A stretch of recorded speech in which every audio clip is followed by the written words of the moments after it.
사랑의 하나님 아버지, 감사합니다. 이 토요일 저녁마다 저희들로 하여금 이렇게 설교로 다 할 수 없는, 우리가 하나님 꼭 필연적으로 알아야 될 내용들을 함께 살펴가면서 우리 안에 하나님을 향한 지식을 쌓고 그것이 삶에 적용되어서 하나님께는 영광이요, 저희들에게는 아버지 하나님이 마지막 때를 이길 수 있는 정말 큰 은혜가 우리 가운데 임하도록 하나님 역사하여 주시옵소서. 지구 곳곳에서는 주님의 재림이 임박한 소리들을 이곳저곳에서 아버지 하나님 그 나팔 소리가 들려옴을 저희들이 느끼고 있습니다. 주님, 준비하게 도와주시옵소서. 그 준비하는 과정 속에서 이 마지막 때 특별히 아버지 하나님, 사단은 말할 수 없는, 상상할 수 없는 기적과 표적으로 사람들을 미혹할 것이라고 하였는데, 아버지 하나님, 마지막 때는 두 증인을 통해서도 하나님 엄청난 기적들을 일으킬 것입니다. 그러나 우리가 동일한 기적을 바라보면서 이거 어떤 것이 사단이 일으키는 기적이고 어떤 것이 하나님에 의한 기적인지 분별해야겠사오니, 그런 마음으로 저희들이 이렇게 열심히 은사라는 공부를 아버지 하나님 준비하고 있습니다. 아버지 하나님, 전하는 종에게도 은혜를 베풀어 주시며 듣는 자들에게도 하나님 지혜 명철을 주셔서 하나님 우리 모두가 전하는 자나 듣는 자가 하나님 말씀 안에서 깨닫는 은혜가 있도록 하나님 이 시간 성령께서 역사하시고 지켜주시옵소서. 예수님 이름으로 감사하며 기도드렸습니다. 아멘. 어서 들어오십시오. 반갑습니다. 오늘은 데살로니가 전서 5장 19절에서 23절까지, 다시요, 데살로니가 전서 5장 19절에서 23절 제가 봉독하도록 하겠습니다. 성령을 소멸하지 말라, 예언을 멸시하지 말라, 모든 일을 시험하여 보고 선한 것을 붙잡으라, 악은 어떤 형태든지 피하라. 화평의 하나님 바로 그분께서 너희를 온전히 거룩하게 하시고 너희의 온 영과 혼과 몸이 주 예수 그리스도께서 오실 때까지 책망할 것이 없게 보존되기를 하나님께 기도하노라. 아멘. 은사를 우리가 함께 배우고 정리하기 위해서 꼭 지나가야 할 한 이해가 하나 있는데, 바로 영과 혼과 육이라는 이 세 가지 관점 안에서 있는 관계입니다. 이 세 가지 관계를 우리가 정확하게 이해를 하고 나면 어떤 일이 생기느냐면은, 이렇게 하나님께서 주시는 성령의 은혜 안에서 우리가 은사를 사용할 때 이것이 어떻게 해야 순기능으로 나타나게 되고 어떻게 해야 역기능으로 나타나는지, 우리가 순기능으로 하나님 주신 은사를 사용하기 위해서는 최소한 성경에서 말씀하고 있는 이런 부분들을 우리가 반드시 훈련받아야 하고, 또 그 다음에 내가 그 훈련이 됐는지 안 됐는지를 이제 자기 스스로 테스트해보고, 그렇게 테스트가 끝난 상태에서 다른 사람들을 위해서 우리가 가지고 있는 은사를 사용하게 될 때, 이 모든 그렇게 사용하는 은사들은 정말 순기능으로 나타나는 아름다운 열매를 맺게 되지요. 오늘 잠깐 금방 읽었던 본문을 한번 스치고 지나가고 잠깐 한번 터치를 하고 설명을 한번 들어가 보면, 자, 성령을 소멸하지 마라. 이제 하나님의 영의 어떤 감동들, 이런 것에 대해서 소멸하지 마라. 뿐만 아니라 예언도 멸시하지 마라. 그러나 이런 말이 나오죠. 21절에 모든 일을 성령님께서 주시는 감동이나 혹은 예언을 들은 말이나 모든 일을 시험해보고 선한 것을 붙잡으라. 이렇게 이야기해요. 그러면서 악은 어떤 형태든지 피하라. 자, 그러면 보세요. 자, 모든 일을 시험하려면 시험할 능력이 있어야죠, 나에게. 그 능력이 없는데 이게 지금 하나님이 주신 감동 안에서 이루어진 건지, 그 다음에 여기 악은 어떤 형태든지 피하라고 했는데 이게 악이 가져다 준 건지 성령이 준 건지 모르지 않습니까? 그러려면 우리가 뭐를 가져야 되겠어요?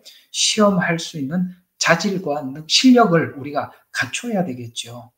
왜 그러냐면 23절에 보면 화평의 하나님, 자, 하나님을 자, 성령을 소멸하지 마라, 예언을 멸시하지 마라 라는 말을 하면서 악은 어떤 형태든지 피하라고 말을 하면서 하나님을 소개를 할 때 화평의 하나님이라고 소개를 하고 있습니다. 무슨 말입니까? 만약에 이게 은사를 받은 은사들을 잘못 사용하게 되면 화평이 깨진다는 것입니다. 그러나 하나님은 이 모든 성령의 감동, 그 다음에 예언뿐만이겠습니까? 모든 은사들이겠죠. 이게 포함이 되는 것입니다. 그것을 우리가 하나님이 주신 영으로 그 은사를 사용했을 때 화평이 이루어진다. 그 사람과의 화평, 하나님과의 관계의 화평, 이런 것들이 이루어질 뿐만 아니라 뭐까지 된다고요? 너희를 온전히 거룩하게 하시고 하나님의 성품을 닮아감. 그래서 거룩. 그다음에 너희 영과 혼과 몸이 주 예수 그리스도께서 오실 날까지 책망 없이 보존되기 위해서는 그것을 분별할 수 있어야 되고 시험에서 악과 선을 나눌 수 있는 실력을 갖추어야 한다. 이런 말이 여기 들어가 있는 것입니다.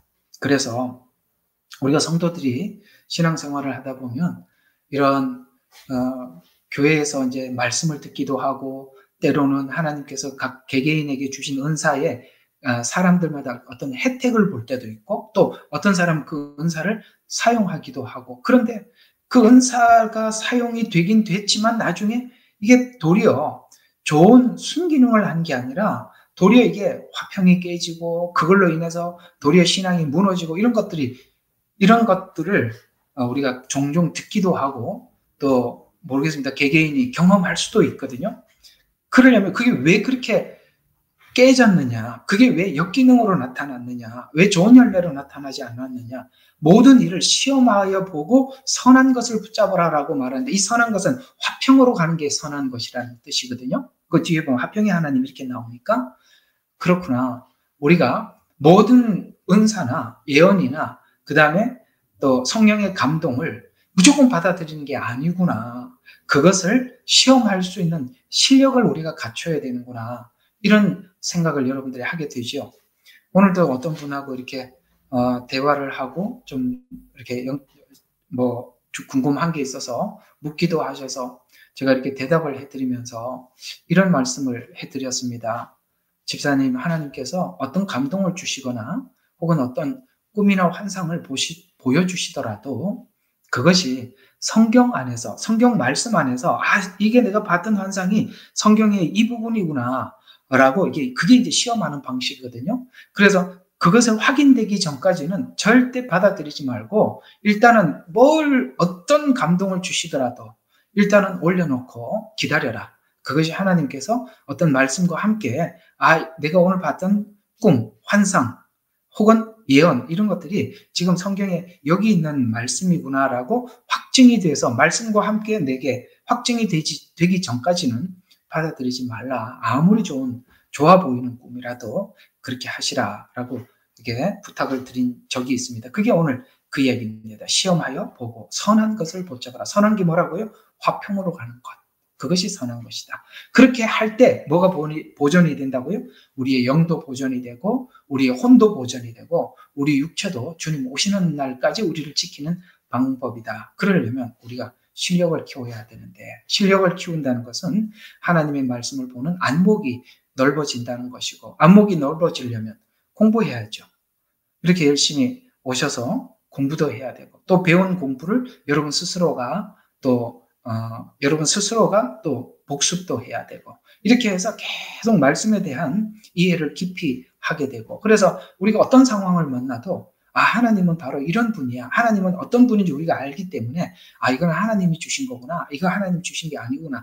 왜냐하면 그분을 알고 나면 하나님의 성품을 알고 나면은 하나님이 주신 것과 하나님이 주시지 않은 것을 그냥 자동적으로 이게 구별되게 되어 있어요. 나눌 수 있다는 것이죠. 오늘 이 시험하여 보라라는 말이 그 말입니다. 자, 그런 차원에서 오늘은 이 영과 혼과 육, 이 작용에 대해서 여러분들과 함께 나누고 준비한 거는 좀 많아서 오늘 다 할 수 있을지는 모르겠습니다. 못하면 또 다음 주 하면 되니까요. 자, 오늘 이 영과 혼과 육에 대한 이야기를 여러분들과 함께 나눠보도록 하겠습니다. 여러분 이제 다니시면서 이렇게 영과 혼과 육에 대한 이야기를 아마 나름 들어보셨을 것입니다. 들어본 걸 보면 크게 여러분들 두 가지 관점에서 아마 이야기를 들어봤을 것입니다. 이분설 들어보셨을 겁니다. 신앙생활을 어느 정도 하시면 이분설과 삼분설이라는 이런 이야기들을 다 들어보셨으리라고 생각을 합니다. 요즘은 그래도 이렇게 다들 어떤 학력도 있고 또 이렇게 생각도 이렇게 읽으면서 깊이 생각할 줄 아는 우리가 세대에 살고 있다 보니까 최소한 이런 그 신학적인 기본들은 교인들도 다 가지고 있더라고요. 근데 이제 어떤 곳에서는 여러분들이 이분설로 들어봤을 것입니다. 영혼과 육 이렇게 해서 영혼을 하나로 묶고 육을 또 하나로 묶어서 그래서 영혼, 육 이래서 우리는 이분설이라 이렇게 말씀하기도 하죠. 그러니까 이것은 왜 이분설로 이렇게 나누느냐면은 보이는 것과 보이지 않는 것. 육은 보이죠? 영혼은 보이지 않죠. 그래서 이렇게 나눌 때는 이분설이라 이렇게 얘기합니다. 근데 또 이런 걸 가지고 또 논쟁을 해요. 뭐 2분설이 맞다, 3분설이 맞다. 여러분 그런데 그 학자들이 말장난에 절대 놀아나지 마세요. 그러니까 우리가 성경을 보고 성경대로 믿으면 돼요. 그 사람들이 뭐라고 주장을 하든지 간에 그 사람들은 자기가 밥을 벌어먹기 위해서 2분설을 가지고 우기고 있는 거고 누구는 3분설을 우기는 겁니다. 다 말장난이에요. 근데 2분설도 맞고 3분설도 맞아요. 그 성경이 다 나오니까. 그러니까 뭐 2분설이 맞다고 고정을 지키지 말라는 거예요. 그 사람들은 학자들이기 때문에 그런 거예요. 여러분 학자들이 예수 믿기가 참 힘듭니다. 설명은 잘해도 안 믿는 분들이 많습니다. 그러니 우리는 믿으려고 성경을 보기 때문에 성경대로 그냥 믿는 사람들이지 이 사람들이 하는 말에 우리가 놀아날 필요는 전혀 없어요. 그러나 이분설도 있어요. 왜? 보이는 것과 보이지 않는 것. 이걸 나눌 때는 이분설로 설명을 해야 돼요. 그래서 뭘 설명하느냐에 따라서 때로는 이분설을 가지고 설명할 수도 있고 때로는 또 뭘 설명하느냐에 따라서 삼분설로 설명해야 될 때도 있어요. 그러면 이분설은 보이는 것과 보이지 않는 것 이렇게 나눌 때 이분설로 주장을 하게 되고 또 하나는 삼분설은 오늘 여기 23절 자 데살로니가전서 5장 23절에 보니까 화평의 하나님 바로 그분께서 너희를 온전히 거룩해 하시고 너희의 온 영과 이렇게 영 나오죠. 그 다음에 과 이렇게 나왔죠. 영과 혼과 육이 이러니까 삼분설이죠. 이렇게 세 가지가 등장하게 됩니다. 오늘은 여러분과 함께 하는 이야기는 뭐 이분설은 복잡하지 않아요. 근데 이단들이 이걸 많이 써요. 왜 이단들이 많이 쓰는지는 좀 이따 밑에 설명을 하기로 하고 자, 이분설을 주장하는 이유는 뭐냐면은 3분설로 오늘 여기 데살로니가 5장에서 말씀하고 있는 것은 그러니까 영과 혼과 육의 역할이 있다는 거예요. 오늘 주제가 뭐죠? 영과 혼과 육의 역할의 관계가 주제죠. 그리고 오늘 여기 23절에 있는 이 말씀이거든요. 영의 역할이 있어요. 영이 역할이 있고 혼의 역할이 있고 육의 역할이 있어요. 이 세 가지 관계를 모르면 우리가 상당히 혼란스러워요. 그래서 오늘 이 부분을 여러분들과 제가 할 수 있는 데까지 설명을 하겠습니다. 그러나 우리가 지금 전체가 함께 공부하고 있는 주제 자체가 영혼육 이런 2분설이나 3분설이나 이런 내용이 아니고 은사다 보니까 은사라는 관점에서 초점을 맞춰서 이 영혼육 관계를 설명을 하겠습니다. 구원과의 관계가 아니라 은사라는 관점, 왜 주제가 은사니까 그쪽에다 초점을 맞춰서 설명을 해드리도록 하겠습니다. 그래서 2분설과 그래서 이 3분설의 설은 각 역할에 따른 설명을 하는 것이라고 방금 말씀을 드렸죠. 그렇다면 은사와 함께 3분설을 통해서 각 역할에 대해서 함께 정리할 필요가 있는데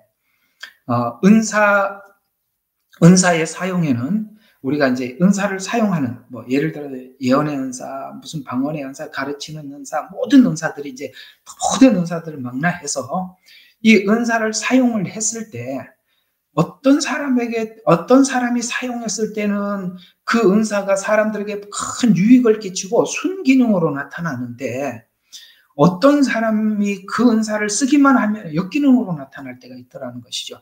그게 왜 그러냐면 영과 혼과 육이 사용하는 그 사람에게 문제가 있는 겁니다. 문제가 있는 거라는 거예요. 그러니까 그 사람이 뭘 하기만 하면 좋은 열매가 나타나지 않고 이상하게 파괴되고 분열되고 그 다음에 하나님 앞에 응답이 아니라 오답을 듣게 되고 뭐 이런 문제들이 생기는 이유가 있어요. 그래서 사실 이거 은사를 사용하시는 데까지는 엄청난 훈련이 필요한 것입니다. 그 훈련 없이 그냥 쓰시기 때문에 그런 역기능들이 많이 나타나게 되는 것이거든요. 그래서 이 영혼 육 안에서 온전한 역할을 그가 배우거나 또 체험하거나 경험하지 못했기 때문에 이 역기능들이 많이 나타나게 되는 것입니다. 앞으로 각 은사의 특징에서 순기능과 역기능을 설명할 것인데, 이 사실을 이해하기 위해서는 오늘 이 강의가 여러분들에게 큰 도움이 되고 기초가 될 것입니다. 자, 그러면 한번 이렇게 한번 생각해 봅시다. 예수님께서 사복음서에 보면 제자들을 내보내지요. 제자들을 내보내서 복음을 전하라고 했을 때 그들이 가서 막 복음을 전하는데 사람들이 막 자기들이 기도해 주니까 사람들이 치료되고 귀신이 떠나가고 너무 기뻤어요. 여러분 이 장면 성경에 복음서 안에 있는 거 아시죠? 그래서 예수님께 와서 막 자랑을 했어요. 와, 주님, 내가 가서 막 기도하고 막 하니까 병자도 회복되고 귀신이 떠나가이더이다 라고 했더니 예수님이 뭐라고 그랬습니까? 그런 걸로 기뻐하지 말고 너의 이름이 하나님 나라의 생명책에 기록된 것으로 기뻐하라고 그랬죠? 자, 그러면 그때 이 사람들이 가서 그 사람들이 복음을 전했더니 받아들이고 주님 앞에 돌아와서 구원을 받더이다 라고 기뻐했던 게 아니라 자기들이 은사를 사용한 것 때문에 사람들이 병자가 낫고 귀신이 떠나간 것 때문에 기뻐서 보고를 했죠. 여러분 생각해 보세요. 예수님께서 제자들을 보낼 때 그런 일들 때문에 기뻐하라고 보냈을까요? 아니면 복음을 전해서 영혼들이 주님 앞에 돌아오는 것 때문에 복음을 전하라고 보냈을까요?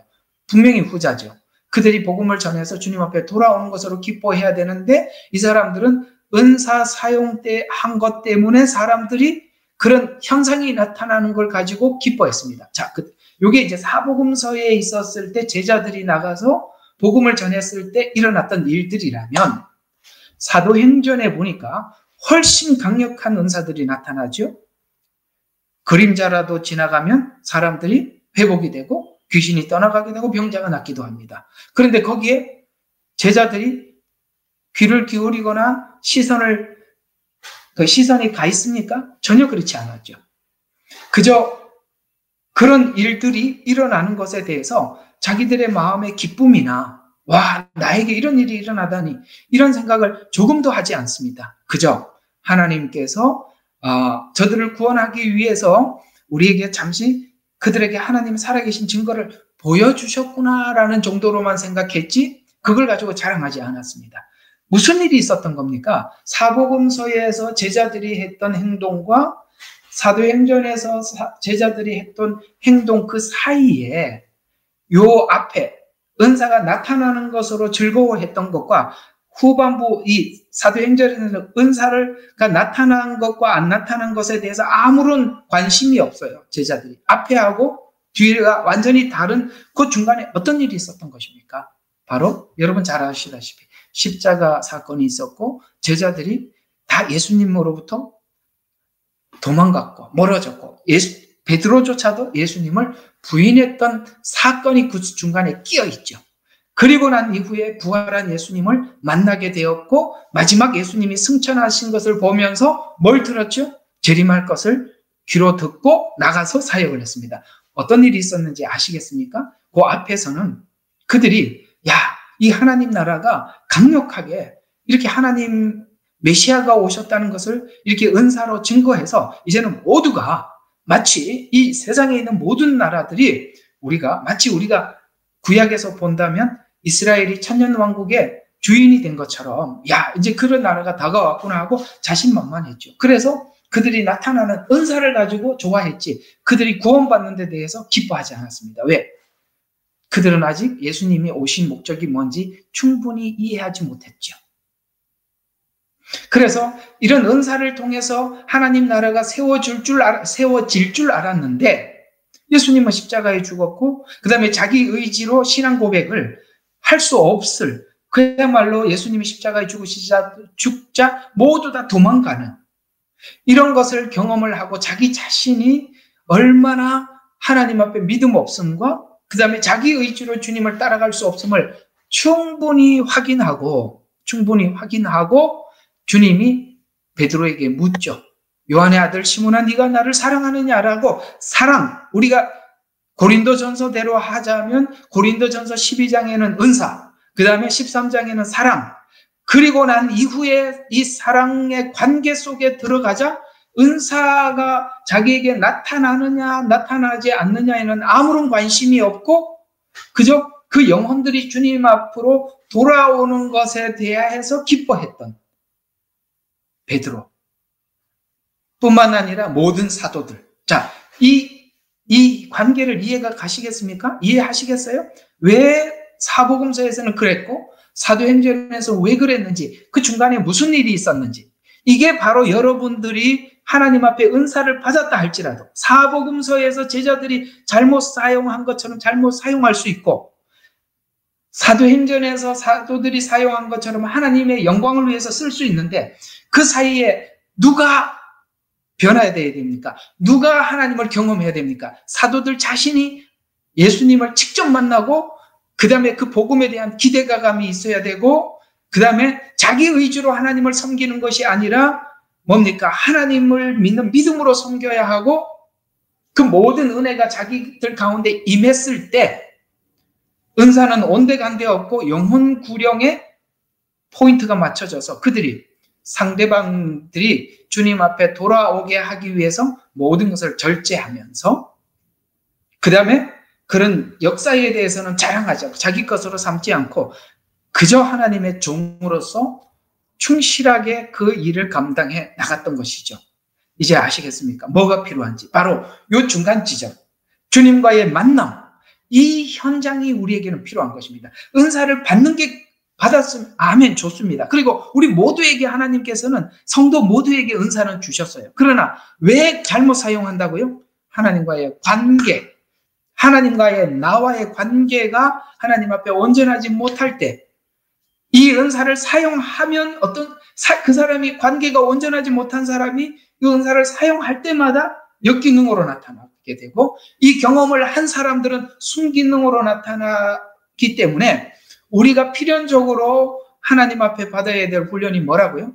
바로 이 사도들이 경험했던 이 경험들이 우리에게 너무나도 중요하다는 것입니다. 그래서 우리는 이렇게 은사를 받았지만 은사를 인격적 훈련 받지 않은 상태에서 인격적으로 완성되지 않는 사람들이 이 은사를 사용함으로써 교회를 엄청나게 혼란스럽게 만들고 되돌이킬 수 없는 이 지경으로 만드는 경우가 굉장히 많다는 것이죠.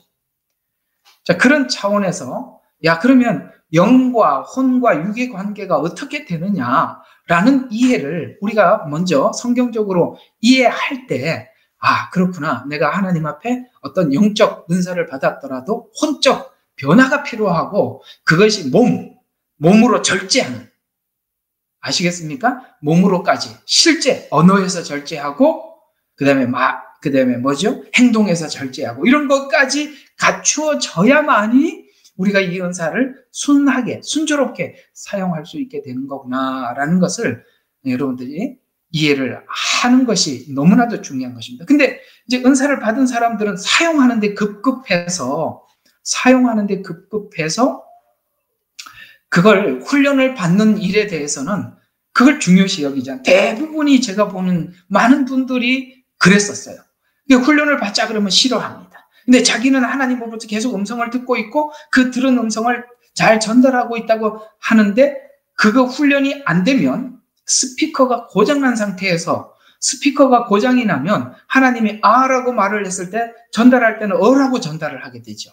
스피커가 고장이 났으니까 아무리 하나님이 뭐를 들려줘도 자기 속에 나오는 지정의라는 이 감정들, 지적인 것, 자기가 이해하고 있는 지식, 하나님이 뭐라고 들려주시더라도 자기 지식과 함께 전달되고, 그 다음에 감정이 안 좋으면 두 사람 사이에, 그럼 자기 감정을 실어서 전하게 되고, 아시겠습니까? 그 다음에 자기 의지가 훈련이 안 돼 있으면 그래서 그냥 말도 함부로 하게 되고 거친 말을 하게 되고 이렇게 하더라는 것이죠. 그래서 아무런 덕이 되지 않고 아무런 은혜가 되지 않고 이렇게 돼버리는 것입니다. 엄청난 훈련이 필요한 겁니다. 엄청난 훈련이요. 정말 이 베드로에게는 씻을 수 없는 비참한 그 현장, 그게 뭡니까? 예수님을 저주하고 부인했던 그 비참한 이 과정을 베드로는 지나가고 난 이후에 그는 하나님께서 주신 모든 은사들을 주의 영광을 위해서 사용했을 뿐만 아니라 자기 자신을 끝까지 지키고 자기 자신도 끝까지 지키고 주님 오시는 그날까지, 오늘 이 본문대로 영과 혼과 몸까지 주님 오시는 그날까지 잘 보존을 해 나갈 수 있었던 것입니다. 은사는 강력한 만큼 그만큼 사단이 은사를 통해서 자기 일을 할 수도 있어요. 자기 일을 할 수 있다. 은사자들을 통해서. 그러니 우리가 필연적으로 이 받는 게 문제가 아니라 하나님 앞에 이런 정말 하나님께서 해야 될, 우리 모두가 지나가야 될 훈련을 정말 강력하게 받아야 하는 것, 그것이 참 중요하다라는 사실을 일단 여러분들 좀 잘 인식을 하고 오늘 강의를 들어주시면 되겠습니다. 자, 우리 이제 먼저 영에 대해서 한번 생각해 보도록 하겠습니다. 영과 혼과 육, 이렇게 얘기를 했으니까 영. 자, 이건 영은 바로 우리 이 지구상에는 영이 두 영밖에 없죠. 하나는 하나님의 영, 또 하나는 악한 영. 이렇게 영이 두 존재밖에 없습니다. 다른 중간 영은 아무도 없습니다. 기독교 이외의 다른 종교들이 만든 아무리 선해 보여도 그건 전부 다 악한 영이 만든 것이고요. 하나님만, 예수 그리스도 이 복음만이 하나님의 영이 전달해 주는 것입니다. 우리가 영이 보존된다는 것은 바로 이게 하나님께서 주신 이 성령이라는 뜻이 되겠습니다. 자, 그러면 오늘 영이라는 말, 여기 이제 영부터 한번 살펴보면 영은 이런 것이죠. 영이 살아났다라는 이렇게 표현을 합니다. 거듭났다. 예수 믿고 거듭났다. 이 말은 우리가 죽은 영이 살아났다라는 뜻이 되는 것입니다. 그러면 이 영이 살아났다는 것은 바로 하나님의 영이 내 안에 임했다는 뜻입니다. 여러분 사도행전을 쭉 보게 되면 예수님 그 사도들이 복음을 전하고 그들이 예수 그리스도를 구주로 받아들이게 될 때 하나님의 영이 그들에게 가운데 임하지요. 그런 것처럼 우리가 예수를 믿었다라는 것은 하나님의 영이 우리 안에 임했다는 뜻입니다. 성령이 임했다는 말은 어떤 뜻을 가지고 있느냐면 하나님과 우리 사이에 교제의 통로가 열렸다는 것입니다. 아시겠습니까? 교제의 통로가 열렸다라는 뜻이 됩니다. 그럼 무슨 뜻이죠? 하나님의 영이 오기 전에는 하나님과 우리 사이가 막혀 있었다는 것입니다. 교제가 전혀 열리지 않고 이렇게 닫혀 있었다가 하나님의 영이 임하자 교제의 통로가 열리게 되는 것입니다. 이 교제는 믿음을 통해서 살아나는 것입니다. 그러면 우리가 이 영이 하나님 앞에 살아나기 위해서는 믿음은 들음으로, 들음은 그리스도의 말씀으로 말미암는다라고 했거든요. 그러니까 우리가 하나님 앞에 영이 살아나려면 예수 그리스도께서 하나님과 우리 사이의 중보자세요. 그러니까 성령을 통해서 예수 그리스도에 관한 말씀을 들을 때 우리가 믿음이 생기게 되고 받아들여지게 되는 것입니다. 그런 차원에서 보면 우리가 반드시 믿음을 가지려면 예수님의 말씀을 들어야 되는데 우리가 성도들에게 믿음을 전해주기 위해서는 이 설교하는 설교자가 어디서 무엇을 설교하든지 간에 예수 그리스도를 설명할 수 있어야 하고 예수 그리스도에 관한 이야기를 여러분들이 들으면 들을수록 누구든지 예수님의 말씀을 들으면 믿음이 생겨날 수밖에 없어요. 그래서 성경은 믿음은 들음으로, 들음은 그리스도의 말씀으로 말미암는다라고 우리에게 말씀하고 있는 것입니다. 그러니까 여러분들이 예수님에 관한 이야기를 들으면 들을수록 여러분 마음속에 계속 믿음이 생겨날 수밖에 없어요. 그렇게 될 때 영이 살아나게 되고 그 살아난 영은 하나님과 교제 통로가 열려서 하나님께서 원하는 것이 무엇인지 알게 되고 성경을 통해서도 하나님이 우리에게 요구하는 것이 무엇인지 우리가 마음에 담게 되고 더 나아가서 하나님이 이제 필요에 따라서 어떤 사람에게 예언이나 오늘 우리 은사를 배우고 있으니까 예언이나 방언이나 지식의 말씀 이런 것들을 하나님께서 막 그 필요에 따라서 은사도 부어주시고 그렇게 한단 말이에요. 이해가 가십니까? 우리 영을 살리기도 하고 또 다른 사람들의 영들을 살려내기 위해서 사람들에게 하나님 은사도 부어주신다는 것이죠. 그래서 우리 하나님의 영이 임할 때 이 일이 시작이 되는 것입니다.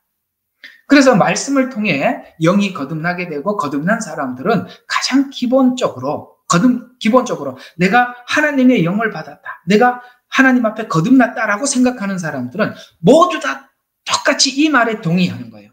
여러분, 제가 한 성경 구절을 읽어 드릴 테니까 이 구절에 여러분들이 동의한다면 진짜 뼛속 깊이 동의한다면 여러분들은 하나님의 영을 받은 사람들입니다. 한번 어떤 이야기인지 한번 볼까요? 에베소서 2장 1절과 5절 말씀을 제가 쭉 읽어 드릴 테니까 나도 정말 이 말에 대해서 아주 100%가 아니라 10,000%, 100,000% 공감해 라고 한다면 우리는 정말 하나님을 만났고 그 다음에 하나님 안에서 거듭난 사람들입니다. 에베소서 2장 1절과 5절 한번 읽어볼게요.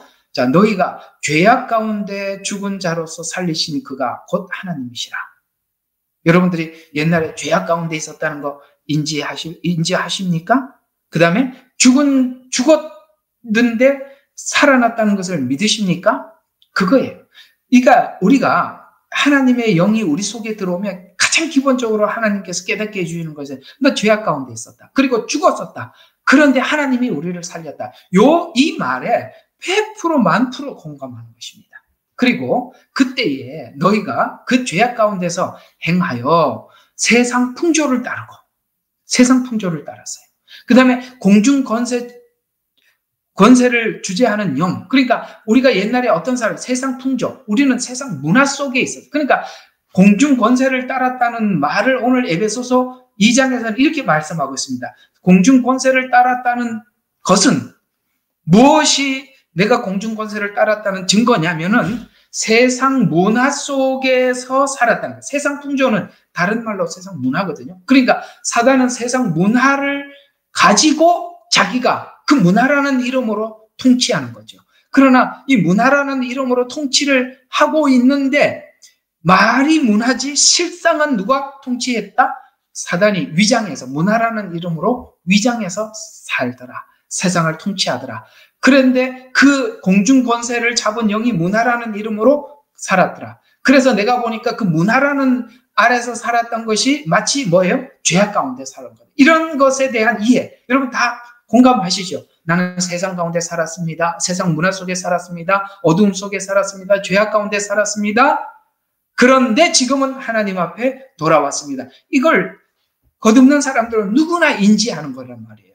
그래서 세상 풍조를 따르고 공중 권세 주재하는 영, 즉 이제는 패역한 자들 가운데서 역사하는 바 그 영을 따라 행하였으니 우리도 다 한때는 그들 가운데서 우리 육체의 욕심을 따라, 그러니까 사단이 우리의 욕심을 막 일으켜서 문화를 만들어 놓고 그 육체대로 마음껏 육체의 정욕을 따라 살도록 문화를 조성을 해놨었다는 거예요. 그게 바로 하나님은 죄악 가운데 살았다라고 이야기를 하고 있습니다. 그러나 하나님은 자비가 풍성하신 이로써 우리를 사랑하사 우리를 범죄함으로 죽은 자 된 것을 함께 살리셨다. 이렇게 말씀하고 있습니다. 이 부분에 대해서 여러분들 다 공감하시죠? 이건 뼛속 깊이 느낄 수밖에 없는 구원받은 거듭난 자들이 느끼는 우리 같은 신앙 고백들입니다. 바로 여기서부터 우리가 내가 지금 어디 있다가 어디로 나왔다라는 것을 반드시 알게 되어 있단 말이에요. 어디서 있다가 왔다? 어둠, 죄악, 세상 풍조, 공중 권세 잡은 욕심, 정욕에 따라서 살아가는 이곳에서 하나님의 무조건 은혜, 아무 무조건적인 은혜로 뭡니까? 내가 하나님께서 나를 살려주셨다라는 요 공감대. 이 공감대가 우리 속에 얼마나 깊이 있느냐, 얕게 있느냐에 따라서 그 믿음의 깊이는 달라지는 것이겠죠? 그래서 우리는 거듭난 자들이 기본적으로 함께 공감하는 이야기입니다. 그래서 이제 거기서 딱 나와 보니까 죄악 가운데 살다가 이제 이쪽으로 돌아와 보니까 둘을 비교하는 능력이 생겼다는 거예요. 아까 여기 시험해보라 그랬죠? 이게 이제 발전해가는 거예요. 내가 지금 어두움 가운데 있었던 일, 그 다음에 하나님이 주시는 영 안에서 살아가는 삶, 이 둘을 우리는 선명하게 구분할 수밖에 없는 것이 뭐냐면, 여러분, 한쪽은 어둠이고 한쪽은 빛이기 때문에 빛과 어둠이 중간 지점은 절대 없죠. 빛은 빛이고 어둠은 어둠이지. 그래서 우리가 양다리 걸치고 신앙생활을 하는 것에 대해서 괴로울 수밖에 없는 거예요. 왜? 빛과 어둠이 공존을, 한쪽은 발을 어둠에다 갖다 놓고 한쪽은 빛에다 갖다 놓고, 이게 도저히 내가 이걸 보고 있는 내가 괴로울 수밖에 없죠. 내가 한쪽을 어떻게 어두운 쪽에다 내 발을 딛고 사나, 이거에 대해서 엄청난 부담을 가질 수밖에 없잖아요. 그래서 이제는 두 양다리를 걸치고 있다 하더라도, 믿음이 약해서 양다리를 걸치고 있다 하더라도 이제는 우리가 볼 줄 알고 선택이 가능해진 거예요. 됐어요? 선택이 가능해진 거예요. 아, 왜요? 빛과 어둠을 구분하는 능력이 생긴 거죠.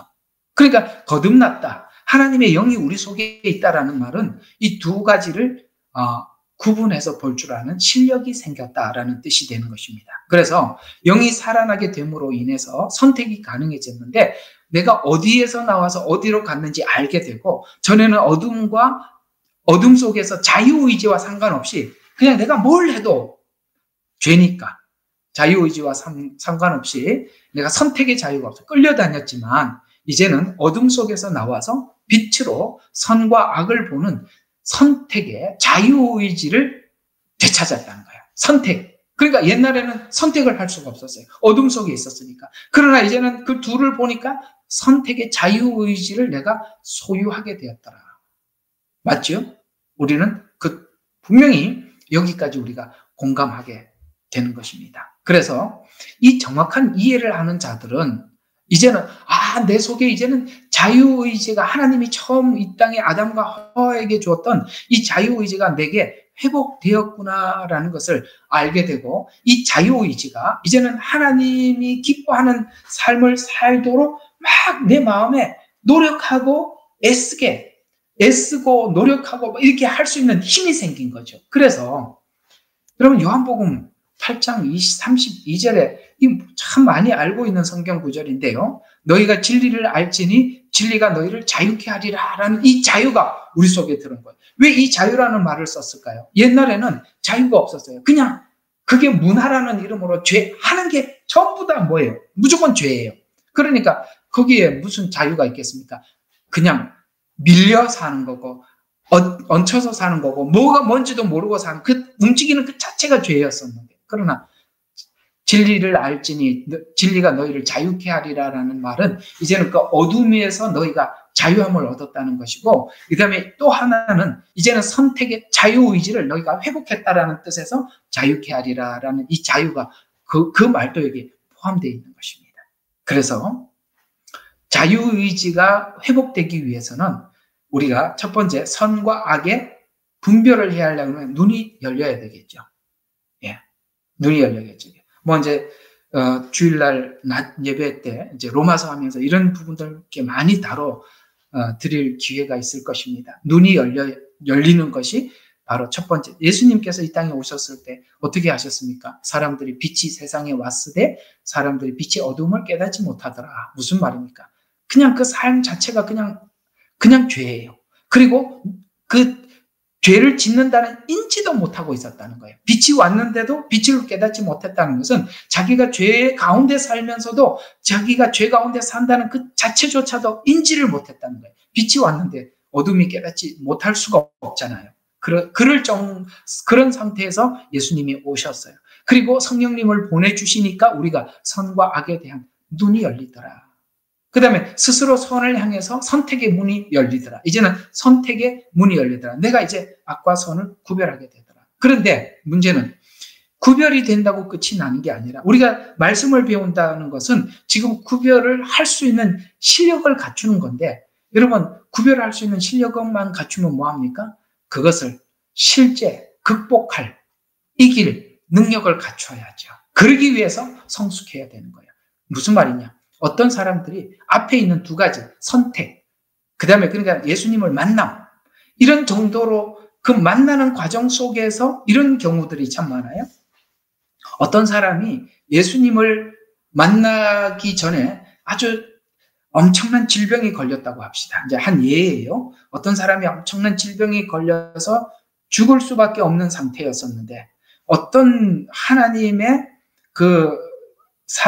사람이 와서 그 죽어가는 사람을 향해서 안수를 해줬더니 이 사람의 병이 치유가 되었어요. 자, 이런 상태에 어떤 일이 생길 가능성이 높으냐면, 이 사람이 병이 치유되는 과정 속에서 조금 전에 이 안수를 받은 사람에 의해서 이 병이 치유가 되면서 동시에 이 사람에게도 다른 사람에게 손을 얹어서 기도하면 병을 치유하는 은혜가 하나님께서 잠시 일시적으로 받을 경우가 있어요. 이런 이야기를 안 들어보신 분들은 그런 일이 있을 수 있구나라고 생각을 하시면 돼요. 거부는 하지 마세요. 있으니까. 또 하나는 어떤 사람은 맞아, 내가 그런 이야기도 들었어. 혹은 나도 그런 경험을 했어. 이런 분도 있을 수 있습니다. 자, 그러면 한번 봅시다. 자, 죽어가고 있을 때 하나님께서 사람을 보내서 이 사람 병을 치유를 했어요. 잘 들어봐요. 그러면 치유가 된 이 사람은 구원받은 겁니까? 그건 아니거든요. 그거하고는 전혀 별개입니다. 자, 아까 이 은사를 설명하면서 여러분들에게 쭉 설명을 했던 거 이제 다시 응용을 하는 실력을 좀 갖춰봐요. 그런 보이는 은사들은 하나님 살아계심을 보여주기 위해서 귀신을 쫓아내기도 하고, 그 다음에 병자가 고쳐지기도 하고, 안진병이가 일어나기도 하고, 눈으로 확인하게 만드는 은사들은 그가 은사의 혜택을 받았다고 해서 구원을 받은 것은 아니고, 하나님께 그에게 하나님 살아계심을 보여주기 위해서 했던 일이라고 했습니다. 그런데 어떤 일들이 가끔씩 생기냐면, 이 은사를 받은 사람이 그 은사가 임하는 경우가 있어요. 이 은사의 혜택을 받은 사람이 그 은사가 임하는 경우가 있어요. 이 사람이 또 다른 사람에게 그렇게 하니까 자기가 치료가 된 것처럼 치료가 되었을 때 오늘 이런 강의들을 진짜 들어야 되는 겁니다. 그것이 그 사람이 구원받고 거듭난 상태가 아니라는 것과 그 다음에 자기가 치유를 받은 그 사건이 자기 인격이 바뀐 것과는 상관이 없다는 걸 배우셔야 되는 거예요. 근데 사람들이 그런 만남이 있어서 하나님께서 막 회개를 한번 했어요. 한번 회개하고 난 뒤에 자기 인격이 다 바뀌었다고 생각하는 거예요. 완전히 절대 아니에요. 거기서 속는 겁니다. 아니요. 성경은 이렇게 말씀하고 있어요. 하나님께서 어떤 영혼에게 은혜를 주셔서 그 사람이 자라나기까지 마치 씨앗이 땅에 떨어져야 하고, 그 다음에 씨앗이 씨가 썩어야 하고, 그 다음에 싹이 나와야 하고, 자라야 하고, 열매를 맺기까지 많은 시간이 걸린다는 것을 무시해버리는 거예요. 그때 한번 일시적으로 회개한 것으로 내 삶이 전부 다 바뀌고 내 인격이 전환됐다고 생각하는데 그걸 사단이 속이는 겁니다. 그래서 그 사람이 자기가 은사를 받아서 은사를 사용하게 되면 그 사용하는 방법이, 잘 들어요? 방법이 어떤 방법으로? 세상에서 하던 방식으로 그 방법을 쓰니까 무조건 하나님의 열매가 맺혀지지 않는 겁니다. 왜?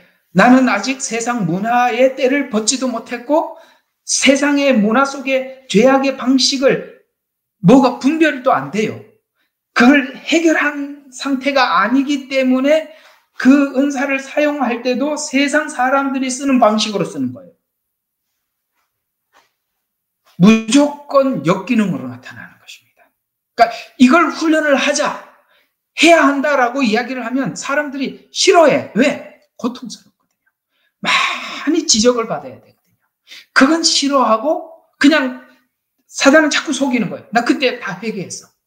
너 모든 문제가 해결되었어. 너는 지금 온전해졌어. 이렇게 속이는 바람에 하고 나면 반드시 문제가 일어나요.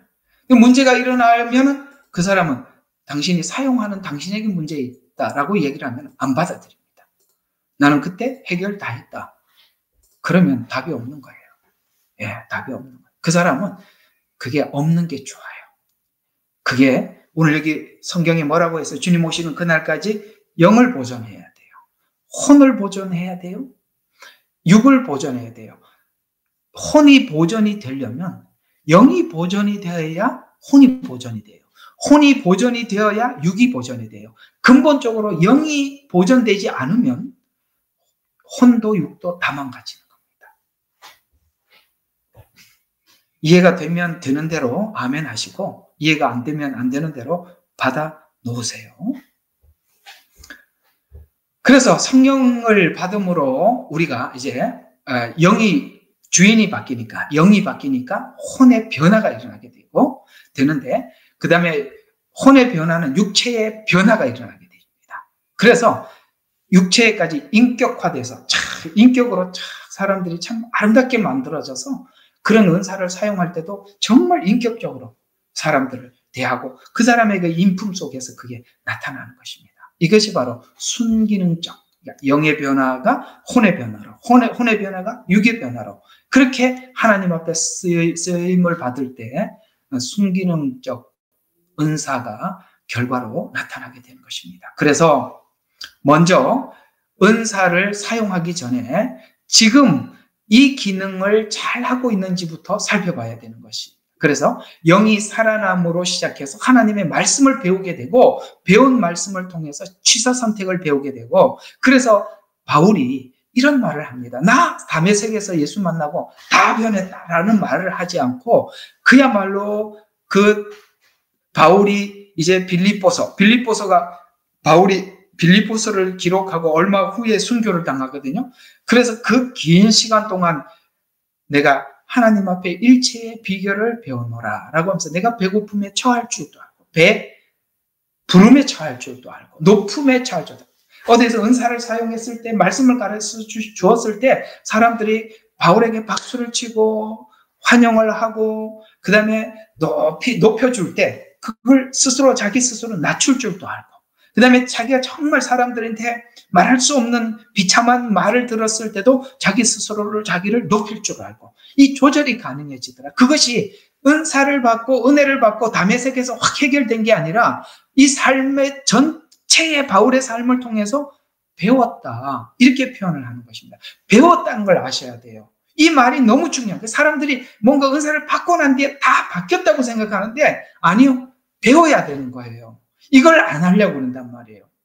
그래서 이걸 안 하고 급하게 그 은사를 쓰기 시작하면 너무나도 이 역작용이 정말 부작용으로 나타나게 되는 것입니다. 그래서 우리가 하나님께서 우리를 이런 것을 가르치고 배우게 하기 위해서 말씀을 듣는 거, 그 다음에 설교를 통해서 하나님이 어떤 분인지 성품을 알아가는 거, 그 다음에 혹은 여러분들의 어떤 삶의 체험, 간증, 내가 이렇게 했더니 하나님이 그렇게 더 이상 하지 말라고 하더라. 그래서 하나님께서 이렇게 가시를 앞에다 두기도 하고 때로는 하나님께서 길을 막아놓기도 하고 내가 이게 내 욕심을 따라서 가봤더니 막힌 길도 경험하게 되고 때로는 가시밭길도 하나님이 준비해 놓은 것을 경험하고 거기서 되돌아온 경험, 그래서 되돌아오느라고 고생했던 경험, 이런 체험들이 필요한 거예요.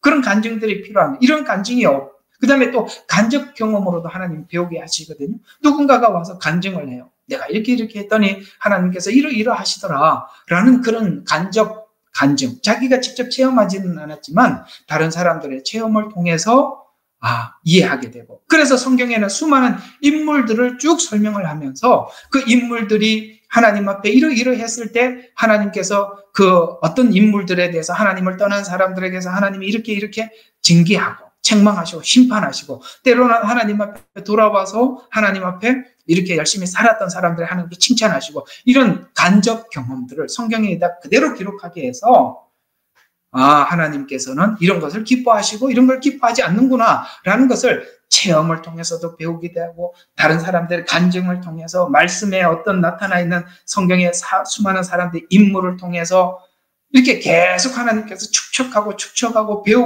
배워서 옛날에 가졌던 문화에서 벗어나서 나와서 하나님께서 요구하시는 인생을 살게 되어서 이렇게 체질이 바뀌고 육이 바뀌고 체질이 바뀌고 혼이 바뀌고 생각이 바뀌는 이 많은 우리의 인생의 경험, 체험 이런 것을 통해서 일체의 비결을 배우게 해주시는 것입니다. 거기에 여러분들이 충실하게 임할 때 여러분이 온전한 변화를 경험하게 되는 것입니다. 이런 체험들이 하나님이 기뻐하시는 영적 선택의 삶을 우리가 살도록 만들어내는 것입니다. 그래서 영이 살아난, 거듭난 하나님과의 만남을 경험한 이렇게 살아난 사람들은 선택적 기능이 정상적으로 작동하게 됩니다. 선택. 저거는 악한 거야. 돌아서죠. 그래서 저희 시편은 전부 다 뭡니까? 하나님께서 우리를 훈련시키고 새롭게 하기 위해서 주시는 고난을 기록하고 있죠. 왜 그렇게 고난을 받아야 됩니까? 복 있는 사람이 되려고 하는 거죠. 복 있는 사람들은 어떤 사람이죠?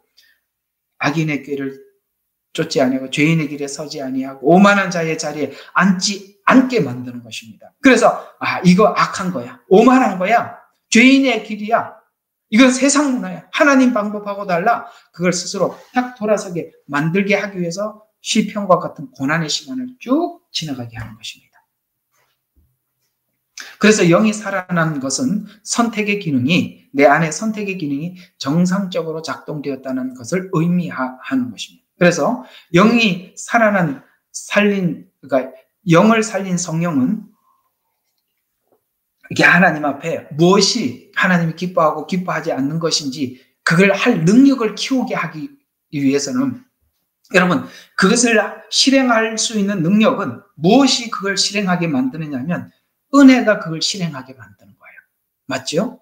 하나님의 은혜만이 그걸 하는 거예요. 로마서가 쭉 그 설명을 하고 있습니다. 그래서 고린도전서 2장 12절에 보면 우리가 세상의 영을 받지 않았다. 그렇죠. 우리는 하나님의 영을 받은 사람이에요. 오직 하나님께로 온 영을 받았으니 이는 우리로 하여금, 왜 그렇게 하나님의 영을 부어주셨냐? 하나님께서 우리에게 은혜로 주신 것을 알게 하려 함이라. 은혜로 주신 것을 알게 하기 위해서 하나님의 영을 부어주셨어요. 그러면 우리가 하나님의 영을 받았다는 것은 하나님의 은혜가 우리 속에 차곡차곡 축적되고 쌓이게 하기 위함이에요. 왜? 그 은혜가 이런 것을 실천할 실력을 갖추게 만드는 거거든요. 그러나 전에 있었던 악한 영들은 아까 여기 데살로니가 5장에서 하나님은 화평의 하나님이라고 했죠. 그러나 사단의 영은 그 사단의 영에 의해서 뭔가를 행동을 하게 되면, 뭔가를 하면 무조건 파괴가 돼요. 왜? 화평의 하나님이니까. 하나님은 이렇게 주시는 이유가 하나님과 우리 관계, 사람과의 관계가 화평케 하도록 하기 위해서 그런 것입니다. 아시겠죠? 자, 이거 뭐 화평이라는 것은 그냥 함부로 오해하고 우리가 막 풀지는 마세요. 무조건 좋은 게 좋은 거다. 이런 화평이 아닙니다. 하나님은 화평하게 하기 위해서는 일단은 깹니다. 자, 이런 말씀이 있어요. 여러분 보면, 성경에 보면 우리가 이해가 완뜻 안 되는 이야기에서 내가 온 것은 시어머니와 며느리가 불화하게 하러 왔다는 거예요. 여러분, 지난날 예수 밖에서 화평은 이해관계 속에서 화평이에요. 맞죠? 시어머니라는, 며느리라는 그 이해관계 속에서 화평이라고요. 그런데 예수 그리스도 안에서 화평은 이해관계 속에서 화평이 아니라 이유 없고 조건 없는 화평입니다. 그러려면 이유를 가진 화평은 깨져야 이유 없는 화평이 자리를 잡는 것입니다. 그래서 앞에 처음에 거짓 화평을 깨고 하나님이 주신 화평으로 하나 되게 하기 위해서 왔어요. 그러니 우리가 앞에 있는 이런 화평이 있잖아요. 그냥 좋은 게 좋다고 이런 화평이 아니라 하나님께서 새로운 화평을 위해서 먼저 깨고 다시 화평, 예수를 서로 만나게 해서 다시 화평. 그래서 우리가 이런 경우들이 많이 있을 거예요. 함께 가족들 중에서 어떤 한 사람이 예수를 믿고 나면 이 가정이 전부 다 이게 이 예수 믿는 한 사람을 공격을 해서 이게 마치 화평이 다 깨진 것 같아요. 그런 경험들을 많이 하셨을 거예요. 그죠? 그래서 막 다 깨져요. 뭐 남편하고 관계도, 자식들하고 관계도 뭐 이렇게 막 깨져요. 근데 한쪽은 끝까지 하나님 앞에 돌아가서, 하나님, 저들이 주님 앞에 돌아와서 새롭게 우리가 주님 안에서 한 화평의 가정을 이루게 해달라고 막 그렇게 해서 그들이 이제 하나님께서 예수님을 알고 돌아와서 이렇게 다시 화평이 합쳐지는 경우가 있어요. 앞에 있는 화평은 세상이 주는 화평이에요. 이거는 이해관계 때문에 된 화평이기 때문에 이해관계가 깨지면 화평이 깨지는 겁니다. 그러나 예수 안에 있는 화평은 이해관계 속에 있는 화평이 아니기 때문에 이 화평은 쭉 지속이 되는 것입니다. 그러기 위해서는 이 화평은 거짓 화평이에요. 그래서 이쪽에서 화평을 하기 위해서 우리가 여기서 속아서 그냥 이거 좋은 게 좋다 이렇게 화평하지 말고 분명하게 하나님 앞에 넘어서서 화평을 구하세요. 그리고 이들이 다시 주님 앞에 돌아올 때까지 우리가 정말 해산의 수고를 해야 하는 것입니다. 그리고 다시 주님 안에서 화평하면 그게 진짜 화평인 거예요. 그 사이에 정말 서로가 이 세상 문화가 죄악과 이런 것들이 깨지기까지 정말 서로가 고통스러울 겁니다. 그 시간을 우리가 은혜 가운데 보내야 해요. 그래서 하나님께서 은혜를 주셔서 그것을 이길 실력을 하나님께서 부어주시는 것입니다. 그건 성령 안에서 충분히 하나님께서 우리에게 주실 은혜입니다. 또 성령의 인도함을 받기 시작합니다. 하나님의 영이 임하면 성령의 인도함을 받기 시작하는데 요한일서 2장 27절에 보면 너희는 주께 받은 바 기름 부음이 너희 안에 거하나니, 이게 기름 부음은 성령님이 거한다 이런 말입니다. 아무도 너희를 가르칠 필요가 없고 오직 그의 기름 부음이 모든 것을 너희에게 가르치며 참되고 거짓이 없으니 너희를 가르치신 그대로 주 안에 거하라. 이런 말씀.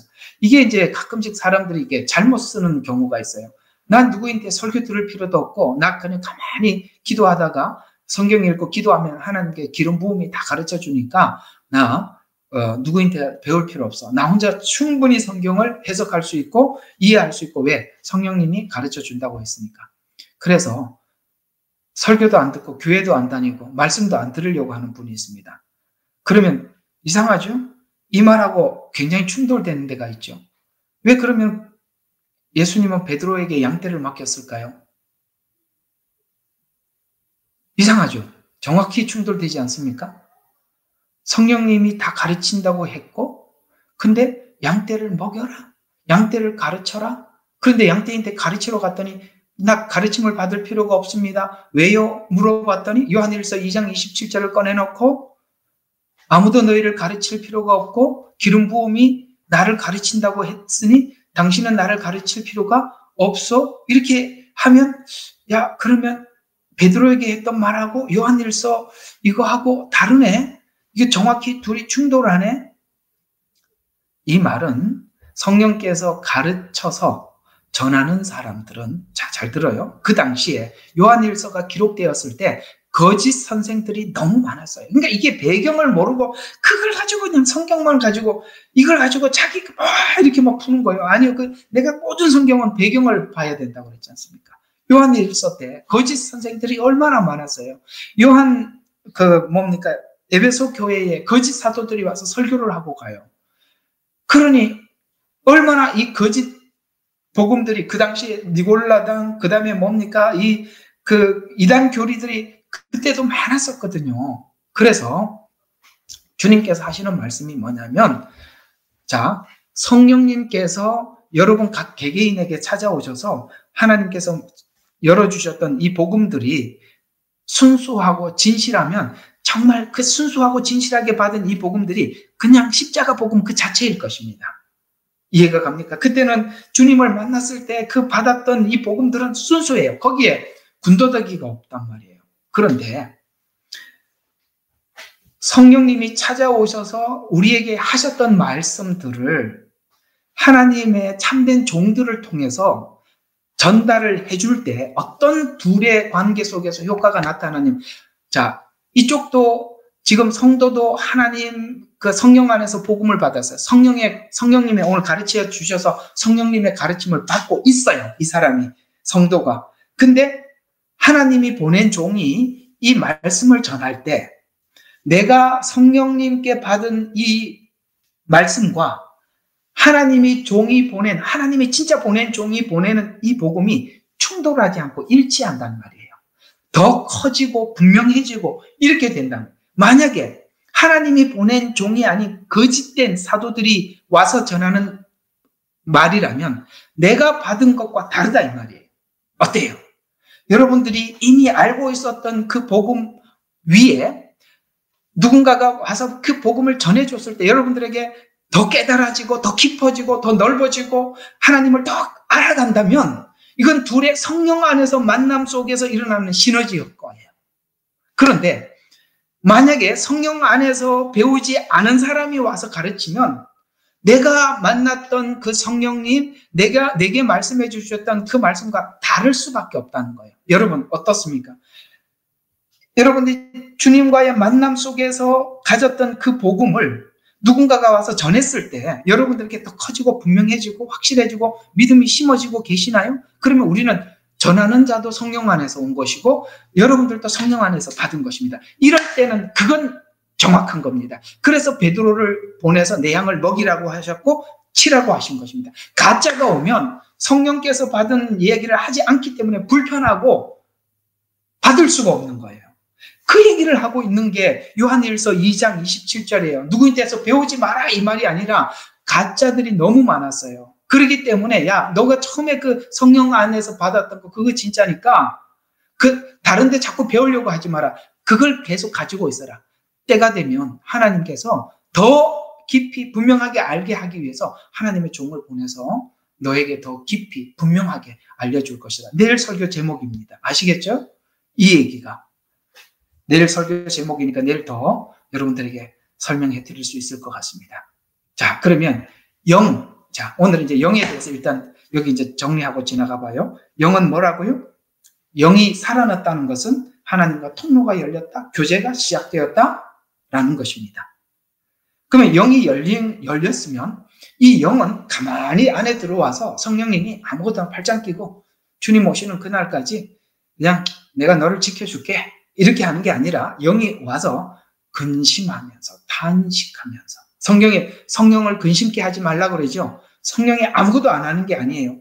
성령이 우리 속에 들어오면 선과 악에 대한 구분이 우리에게 생기게 되었고 그 다음에 악으로 갈 때 영은 우리 속에서 근심을 하는 겁니다. 하나님 앞에 통곡하면서 회개하는 것입니다. 그 근심을 나도 느끼는 거예요. 혼이 느끼는 거예요. 그 다음에 그래서 혼으로 가는 겁니다. 영이 근심하는 근심을 영은 혼자 근심을 하고 나는 아무렇지도 않을 수가 없다 이 말이에요. 영이 근심을 하면 내 혼도 함께 영의 근심을 알아차린다 이 말이에요. 자, 여기서 하나 살짝 끊고 내가 아까 이분설 내가 뒤에 가서 설명한다고 그랬죠. 이분설을 주장하고 있는 사람들은 영과 혼을 묶어놓고요. 육은 따로 빼놔요. 그래서 우리 몸은 영혼과 육으로 이렇게 나누어져 있다라고 합니다. 영혼은 안 보이는 영역이라고 했죠. 안 보이는 영역이니까 우리의 구원은 안 보이는 영역인 영혼이 구원을 받았고 육은 원래 악하니까 악설이니까 악하니까 죄를 지을 수밖에 없으니까 죄를 짓는 거에 대해서 부담을 갖지 말고 자유함을 누리라 이렇게 합니다. 자, 그러면 보세요. 3분설로 풀어보면 이게 거짓말이라는 게 바로 들통이 나는 겁니다. 어떻게 들통이 나느냐. 자, 영이 바뀌었어요. 그러면은 혼의 변화가 있게 돼 있어요. 지성의 변화, 감정의 변화, 그 다음에 의지의 변화가 있게 돼 있단 말이에요. 예수님을 만나면 우리가 회개를 하게 되는데 회개를 하면서 뭐가 바뀌냐면 혼이 바뀌는 겁니다. 지성, 생각이 바뀌는 거예요. 그 다음에 뭡니까? 감정이 바뀌는 거예요. 그 다음에 의지가 바뀌는 거예요. 그러면 감정이 바뀌고 의지가 바뀌고 지성이 바뀌고 나면 머리에 생각하는 것이 바뀌는 걸로 끝납니까? 머리에 생각하는 것이 바뀌면 반드시 몸으로 드러나게 되어 있죠. 보세요. 이 구원파 같은 이 이단들, 대부분 이단들이 구원파 비슷한 성향을 가지고 있어요. 영혼과 육 이렇게 둘로 나눠 놓거든요. 나눠 놓아서 영혼만 설명을 하고 구원을 설명하는데 영혼만 설명을 하고 육은 아니다라고 이야기하는데 오늘 3분서를 보니까 영은 혼에게 영향을 주고 혼은 육에게 영향을 줄 수밖에 없는 구조가 되어 있죠. 그런데 몸과 영혼이 분리가 된다? 그럴 수 있나요? 그래서 이 3분설로 딱 접근해서 설명해 들어가면 이 사람들이 가짜고 거짓말이라는 것이 바로 들통이 나는 것입니다. 영이 바뀌면 주인이 바뀌었기 때문에 주인은 전에는 악한 영이고 지금은 하나님의 영이기 때문에 우리 생각이 바뀔 수밖에 없고 생각이 바뀌면 행동으로 달라질 수밖에 없죠. 생각은 바뀌었는데 몸은 안 바뀌 그런 경우가 어디 있습니까? 말도 안 되는 소리죠. 그래서 이제 이 영이 바뀌었다는 것은 두 번째 이제 혼은 영의 변화를 겪은 사람은 영의 변화와 더불어서 혼의 변화, 곧 정신의 변화를 경험하게 되고 혼의 변화를 겪은 사람은 영의 변화로 인해 혼의 이런 변화들을 경험하게 되는데 바로 의지적인 변화를 충분히 이렇게 의지적인 변화를 변화가 되었다는 것을 충분히 이해합니다. 야, 나 예수 만나서 내 생각 바뀌었어. 이렇게 말하지 않는 사람들은 안 만난 거죠. 당연히 안 만난 거죠. 예수 만났는데 어떻게 생각이 안 바뀔 수가 있겠어요? 무엇이 바뀌었다는 이야기냐면, 야, 내가 예수님을 만나서 이제는 분별력이 생겼고, 감정적인 변화가 생겼고, 내 안에 평안을 누리게 되었다라는 이 혼적인 변화에 대한 아주 물씬 찾아올 수밖에 없는 이런 것을 누리게 되어 있습니다. 그래서 혼의 변화는 영적인 거듭남을 통해서 이렇게 이해하게 되는데요. 자, 예수님을 만난 사람들이 혼의 변화가 이렇게 된답니다. 자, 로마서 12장 2절 이렇게 된답니다. 너희는 이 세대를 본받지 말고, 이 세대는 아까 말씀드렸죠. 사단이 만들어 놓은 문화라고 했습니다. 그래서 이 세대를 본받지 말고 오직 마음을 새롭게 하여, 이게 뭡니까? 감정이죠. 마음을 새롭게 하여 변화를 받아. 변화가 어디에서 변화가 일어나는 거예요? 몸으로 일어나는 거죠. 분명히 뭐라고 했어요? 마음을 새롭게 하는 거예요. 정신의 변화. 그 다음에 새롭게 함으로써 변화를 받아. 실제 육의 변화. 하나님의 선하시고 기뻐하시고 온전한 뜻이 무엇인지 분별하도록 하라라는 명령을 넘어서서 당연히 우리가 분별이 돼 가는 것입니다. 그것이 실력이 점점 깊어져 가는 겁니다. 처음에는 이 분별력이 약하더라도 처음에는 그럴 수밖에 없죠. 왜? 체험도 약하고 지식도 부족하니까 그럴 수밖에 없겠지만 시간이 가면 갈수록 우리가 이 변화에 대한 선명한, 그 다음에 악과 선에 대한 하나님이 기뻐하시는 것과 기뻐하지 않는 것에 대한 선명한 구별과 변화가 우리에게 일어나더라. 아시겠어요? 그래서 우리가 하나님의 영의 변화가 있는 사람들은 마음의 새로움, 그 다음에 변화, 하나님의 기뻐하시고 온전한 뜻이 무엇인지 분별이 될 수밖에 없다는 거예요. 이 정신적인 분별, 지식적인 분별, 이런 것이 일어나더라. 또 이제는 내 안에 있는 이 정신세계에 대해서 정확한 진단을 하게 되더라. 자, 죄의 진원지를 파악하게 하고 의지적 변화를 가져오게 돼. 마가복음 7장 21절에 보면 속에서 곧 사람의 마음에서 나오는 것은 악한 생각, 곧 음란과 도적질과 살인과. 와, 내가 지금 옛날에 예수님을 알지 못했을 때, 어둠 속에 살았을 때 모든 것에 이렇게 결정하기도 하고 저렇게 결정했던 그 결정의 근본이 이거였구나. 뭐라고요? 악한 생각, 음란한 거, 남의 것 빼앗는 거, 살인. 야, 이런 기초 위에서 내가 모든 것을 선택했구나. 정말 죄덩어리였구나. 이걸 우리가 정확하게 그 죄의 근원지를 비춰보게 되더라. 영이 들어오니까, 빛이 들어오니까 거기까지 쫙 비춰서, 와, 내가 전에는 처음에 예수 믿었을 때는 내가 이런 죄를 지었습니다, 저런 죄를 지었습니다, 목록을 이야기하다가 죄가 깊어지면, 은혜가 깊어지면, 빛이 깊이 들어오면 어디를 보게 돼요? 생각, 그 다음에 음란, 도적질, 살인, 정말 이런 것이 내 안에 일상화되어 있고 이것이 내 모든 것의 기본으로 깔려 있다는 것을, 그 죄의 근원지를 보게 되더라. 그래서 의지적인 변화를 가져올 수밖에 없더라. 어때요? 예수를 믿었는데 생각이 안 바뀌었다고요? 오늘 이야기를 통해서 한번 생각해 보세요. 그럴 수 없어요. 그 다음에 그래서 자기 결정을 이제는 정확히 반응하도록 이제는 어중간한 태도를 취하지 않게 되는 거예요. 그래서 이제는 내가 내 자신을 이제는 하나님께 드릴 수도 있고 죄에게 드릴 수도 있구나라는 것을 내가 판별을 하고 난 뒤에 로마서 6장 13절 이렇게 이야기하고 있습니다. 또한 너희 지체를 불의한 병기로 죄에게 드리지 말고 오직 너희 자신을 죽은 자 가운데서 다시 산 자같이 하나님께 드리며 너희 지체를 의의 병기로 드리라라는, 내가 지금 하나님께서 죄와 의 앞에서 하나님은 의를 하기를 원하고 사단은 내 마음의 욕심과 정욕은 죄를 짓기를 원하는데, 내가 이제 알았어. 내가 하나님이 요구하는데 나를 드릴 수도 있고 그 다음에 죄가 요구하는데 나를 드릴 수도 있고, 내가 선택의 자유를 가졌다는 걸 알게 되고 이제는 어느 쪽에 하나님이 원하는 쪽으로 나를 드릴 때 자연스럽게 나를 드리기만 해도 하나님이 원하는 대로 내가 행동하게 되는구나, 살아가게 되는구나. 그래서 이제는 딱 이제 죄가 앞에 오면은 이제 그걸 알게 되죠. 내가 이 상황 앞에서 나를 누구에게 드릴까? 이렇게 생각하게 되죠.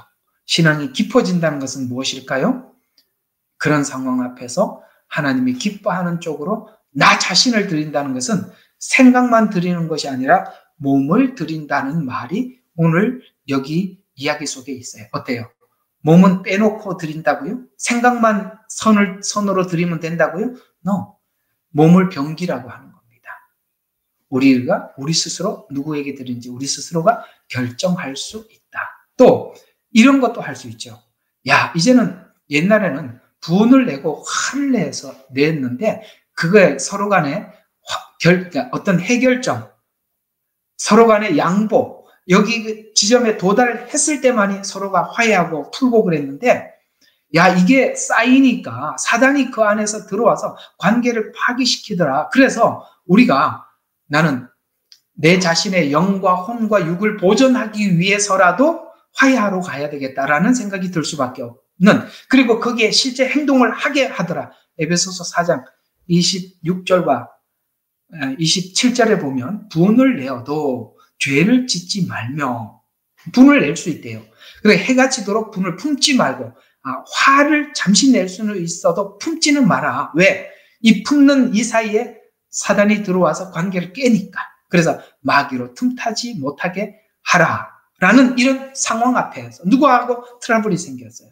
그래서 해가 지기 전에 저는 이걸 밤 12시 전에라고 이렇게 표현하고 싶어요. 하루가 지나가기 전에 미리 가서 화해하고 용서를 구하고. 왜 그렇게 해야 됩니까? 왜 그걸 실천할 수 있죠? 왜 몸이 그걸 실천할 수 있죠? 마귀가 틈타지 않게. 내가 그걸 이제 비밀을 아니까 그걸 하더라. 그게 바로 우리의 변화의, 혼의 변화의 증거라는 것입니다. 또 양심을 회복시킵니다. 그러니까 하나님의 영이 임하면 우리 정신이 건전해지고 주님 앞에 깨끗해지기 위해서는 가장 필연적으로 이게 뭐가 회복돼야, 양심이 회복돼야 되는 거거든요. 그러니까 하나님의 영이 임하면 우리 양심이 회복이 됩니다. 베드로전서 3장 21절에 물은 예수 그리스도의 부활하심으로 말미암아 이제 너희를 구원하는 편이 곧 세례라. 육체의 더러운 것을 제하여 버림이 아니요 오직 선한 양심이, 아시겠습니까? 선한 양심이, 그 양심이 하나님을 찾아가는 거예요. 그 양심이 마비가 되면 하나님을 찾지를 않아요. 그래서 양심이 살아나서 하나님을 찾아가는 것이라 라고 말씀을 하고 있습니다. 그래서 영의 변화는 혼의 변화로 나타나게 되고 분명한 선택에 따른 선택으로 나타나는데, 혼의 변화는 바로 이게 영의 변화는 혼의 변화로, 혼의 변화는 양심과 함께 선한 것을 쫓아가게 만들고, 이제 선한 것을 쫓아가는 것으로, 마음으로 쫓아가는 것으로 훨씬 넘어서서 육의 변화가 실제적으로 우리의 생활 속에 일어나더라. 인격적으로 나타나더라. 몸에서 나타나더라. 그게 육의 변화. 이제 영혼 육이니까 오늘 몸까지 왔습니다. 육입니다. 자, 이 육은 뭐냐면은, 육은 자기 마음대로 할 수 있는 게 별로 없어요. 그러니까 육은 혼의 지배를 받는 거예요. 우리 옛날에 배우셨죠? 배고프다. 머리가 생각을 하면 몸이 가서 뭐 합니까? 밥을 찾아서 먹지요. 밥을 해서 먹기도 하고 찾아 먹지요. 그게 육이 배가 고프다라는 생각을 집어넣고 그 생각이 어떻게 합니까? 가서 행동하게 하죠. 그럼 개가 개 가지고 이렇게 얘기하기도 하죠. 개가 먹을 걸 보고 침이 흘러. 그래서 생각이 하게 되고 생각은 몸을 움직이게 하고 이렇게 돼 있는데, 원래 영은 혼을 지배하고 혼은 육을 지배해요. 그러니까 악령이 있는 사람들은 생각 자체가 아주 악해요. 생각이 악하단 말이에요. 그래서 행동으로 악한 행동을 하는 거죠. 그러나 하나님의 영이 있는 사람은 하나님의 생각대로 생각을 하게 되고 그 생각이 하나님이 뜻대로 살아가는 삶을 살게 하죠. 그러니까 이 모든 것은 주인이 누구냐에 따라서 구도가 달라지는데, 몸은 내 안에 영이 무엇인지 그 다음에 그 영에 따른 혼이 무엇인지를 드러내는 역할을 합니다. 드러내는 것. 야고보서에는 이런 말을 하고 있죠. 믿음이 있는 사람들에게는 이 언어에서 그 믿음을 표현할 수밖에 없다. 왜? 언어는 내 안에 무엇이 담겨 있는지 드러내는 장소다. 제 말로 표현하면 그 얘기예요. 그렇죠? 언어는 내 안에 무엇을 담고 있는지를 드러내는 장소다. 그러니까 여러분, 나는 언어가 좀 거칠고 언어가 좀 악하지만 그러나 내 마음은 주님을 사랑하고 그래. 그럴 수는 없다는 거죠. 왜요? 언어는 내 속에 뭘 담고 있는지를 그대로 드러내주는 기관이니까. 몸은 그렇습니다. 언어가 그렇고 행동이 그렇고 성품이 그렇습니다. 그런 것처럼 육은 내 안에 뭘 담고 있는지 표현하는 곳입니다. 하나님께서도 우리를 향한 하나님의 마음이 어떠하신지 우리에게 알려주기 위해서 선지자들을 보내서 글을 써서 계속 준 게 아니라 직접 오셔서 표현해 준 것이죠. 육은 예수님의 성육신은 하나님의 모든 것을 표현해내는 장소죠. 요한복음 1장 14절이 그 말입니다. 자, 말씀이 육신이 되어 이게 몸으로 나타나더라는 거죠. 우리 가운데 거하시네. 몸이 왔어요. 근데 그 안에 뭐가 담겨 있는지를 보여주는데 그 영광을 보니 하나님의 독생자의 영광이요. 은혜와 진리가 충만하다. 그러니까 예수님이 오셨는데 예수님의 생활 속에서, 몸 속에서 살아가는 삶을 통해서 뭐가 보이더라? 은혜도 보이고 진리도 충만하고 하나님의 영광이 드러나더라. 그래서 육은 그 안에 무엇이 담겨 있는지를 드러내는 장소예요. 마찬가지예요, 우리 안에도.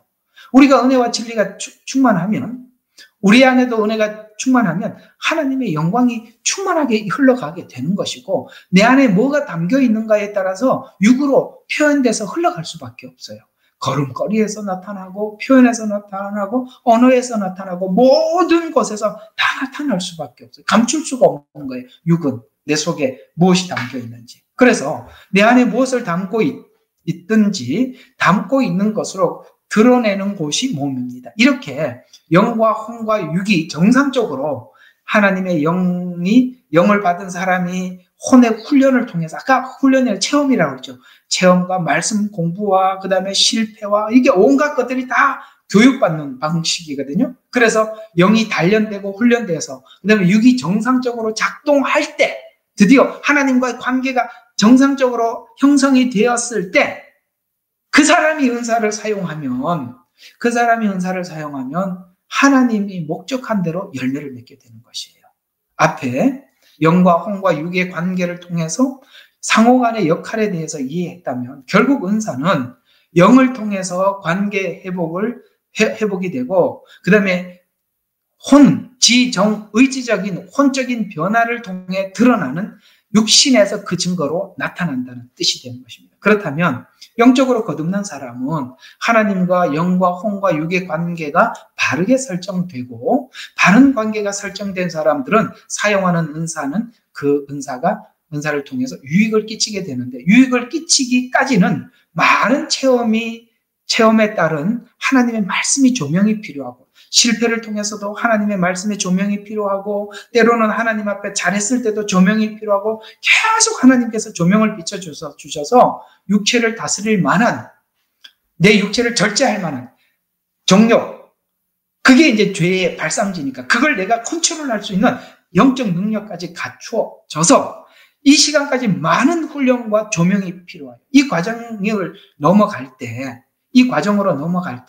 우리는 하나님 앞에 정말 많은 훈련을 받게 되어져 가는 것입니다. 그 훈련 없이 우리가 하나님 앞에 막 짧게 은혜 받은 걸 가지고 뛰쳐나가기 시작하면 정말 교회를 정말 엉망진창으로 만들게 되고 정말 문제가 되는 것입니다.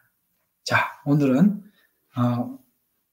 다음 주에 설명할 내용으로 넘어가는 경계선에 있어서 다음 주에 설명할 거를 지금 시작해봐야 도움이 안 될 것 같아서 오늘은 여기까지만 여러분들에게 말씀을 드리고 다음 주에 한 번 더 이제 이게 왜 부작용으로 나타나는지 이런 은사를 우리가 정상적으로 사용하기까지 어떤 과정을 거쳐야 하는지, 왜 부작용으로 나타나는지 이런 부분들을 한 번 더 다루고 그 다음에 진짜 여러분들이 기대하는 예언의 은사, 예를 들어서 베드로의 생애를 중심으로 해서 베드로는 예언의 은사를 받은 사람이거든요. 그래서 아나니아 삽비라가 탁 왔을 때 탁 찾아낸 것입니다. 그래서 베드로의 생애를 통해서 예언의 은사는 어떤 사람이 어떻게 받고, 근데 예언의 은사에는 어떤 훈련을 받아야 하고, 그다음에 그 은사가 하나님 앞에 온전히 훈련이 안 되었을 때 부작용은 어떻게 나타나고, 이제 진짜 예언의 은사, 그 다음에 또 여러분들과 해야 될 게 섬기는 은사, 가르치는 은사, 또 권면의 은사, 다스리는 은사, 제가 여기까지 준비를 해놨나요? 국률의 은사, 또 있네요. 이렇게 준비를 쭉 해놓은 게 있어요. 그거 하면 굉장히 재미있을 겁니다. 이런 거구나. 은사를 받는, 그러니까 이 은사는 바로 이런 거구나. 보통 대체적으로 이런 사람이 이런 은사를 받는 거구나. 근데 이게, 순기능을 했을 때 이런 열매가 나타나고, 역기능을 했을 때, 저런 부작용이 나타나는구나. 그래서 구체적인 은사들을 쭉 하면 이제 은사가 끝이 나는 거예요. 꽤 길죠. 아마 이번에 17번째 은사를 여러분들과 함께 하는데 앞으로도 꽤 남은 것 같아요. 이게 제가 이 은사에 많이 시간을 투자하고 또 여러분들에게 애를 쓰는 이유는 마지막 때 두 증인도 엄청난 은사가 나타나고 적그리스도도 많은 기적을 베풀 겁니다. 근데 이제 기본적으로 이런 은사에 대해서 여러분들이 배우고 나면 적그리스도는 바로 이렇게 하고 하나님의 사람들, 곧 두 증인은 바로 열매가 이런 거구나라는 나름 여러분들에게 최대한 좀 눈을 열어드리게 하려고 시간을 좀 투자를 하고 있습니다. 이 은사라는 것이 어떤 사람은 직접 체험을 해본 경험이 있는 분들도 계시고 전혀 이 부분에 대해서 문외하신 분들도 있어서 문외한 분들은 참 이게 듣기가 쉽지 않을 겁니다. 근데 경험했던 사람들은 좀 여러분께 많이 도움이 되실 겁니다. 그러나 제가 바라는 것은 경험이 없다 하더라도 경험이 없고 지식조차도 없으면 당할 수 있어요. 성경은 우리가 일단은 알고 보셔야 되는 것입니다. 그런 차원에서 실제 이런 경험이 없었다 할지라도 계속 잘 참석하셔서 은사에 대해서 이렇게 이해하고 여러분들이 살면 여러분의 어떤 영적 생활에 굉장히 큰 보탬이 되실 것입니다. 오늘은 여기까지 하고 기도하고 마치도록 하겠습니다. 하나님, 오늘은 영과 혼과 육의 관계, 그 원리에 대해서 나누어 보았습니다. 그 기능과 역할에 대한 이해가 없으면 누군가가 영혼과 육이라는 이분서를 가지고 이렇게 성경을 설명하게 되면 마치 죄를 지으며 살면서도 또 삶의 변화가 없는 것에 대해서 안심해도 좋다고 말하는 이 거짓 이단들의 말에 우리가 속아 넘어갈 수가 있습니다.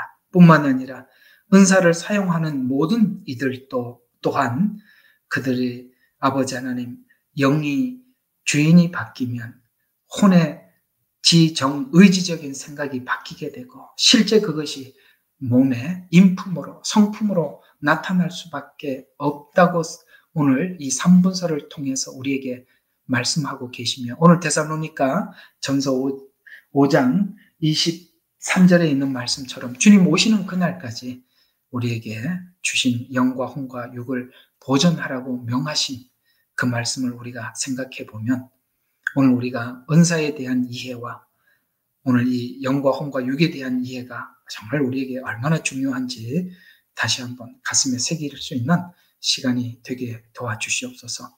혹 이해가 부족한 심령들이 있다면 성령님 친히 찾아가 주셔서 그들의 부족한 이해를 도와주셔서 열리게 해주시고 깨닫게 해주시옵소서.